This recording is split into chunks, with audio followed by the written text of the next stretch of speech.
Bonjour, aujourd'hui pour la petite bulle de vie, j'avais envie de vous parler de cet hyper-contrôle qui nous coupe de notre vie et de notre intuition. En fait, on va mettre en place cet hyper-contrôle parce que on a vécu des choses qui n'étaient pas forcément faciles. Ça fait partie des schémas de survie, hein. J'ai déjà parlé souvent de ces schémas de survie. Donc, cet hyper-contrôle va faire partie des schémas de survie où on va anticiper le pire, par exemple. On va toujours se dire, oh là, ça part comme ça, oh là, et puis là, vous faites tout un film de tout ce qui pourrait arriver du pire, dans inconsciemment l'idée de vous préparer à ce pire. Et comme pour conjurer le sort, si je me prépare au pire, il ne viendra pas. Inconsciemment, tout ça, c'est des croyances, ce que j'appelle les petites pensées magiques qu'on met en place enfant. Et donc, vous allez anticiper ce pire, mettre en place toutes les stratégies qui pourraient se passer, et si se passait ça, et si se passait ça, et si se passait ça.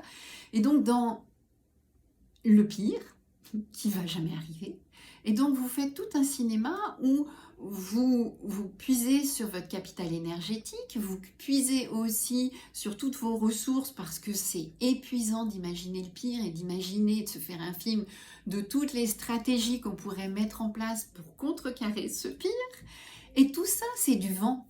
Tout ça, ça n'est que de l'imaginaire, c'est que des choses qui se passent dans votre tête, mais la réalité là-dedans, elle est je ne sais où, mais surtout pas là. Donc en fait, vous mettez en place des choses qui n'existent pas. Et vous partez dans vos films qui n'existent pas. Et surtout, tout le monde autour se retrouve embringué, même si vous n'en parlez pas, même si vous ne le dites pas, vibratoirement, ça se sent. Et donc, les autres vont être embarqués dans vos stratégies du pire.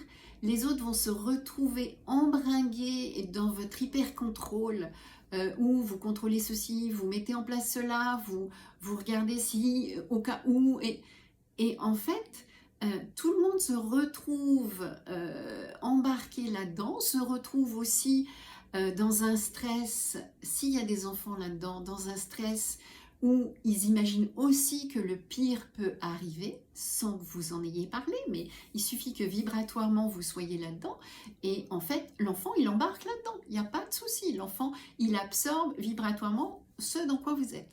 Donc, je vous invite à regarder où est-ce que vous regardez tout le temps ce pire, et puis peut-être de focaliser sur ce qui va, plutôt que ce qui ne va pas, de focaliser sur tout ce qui s'est mis en place de bien, de juste, et qui peut vous nourrir et qui peut vous apporter en fait de l'énergie.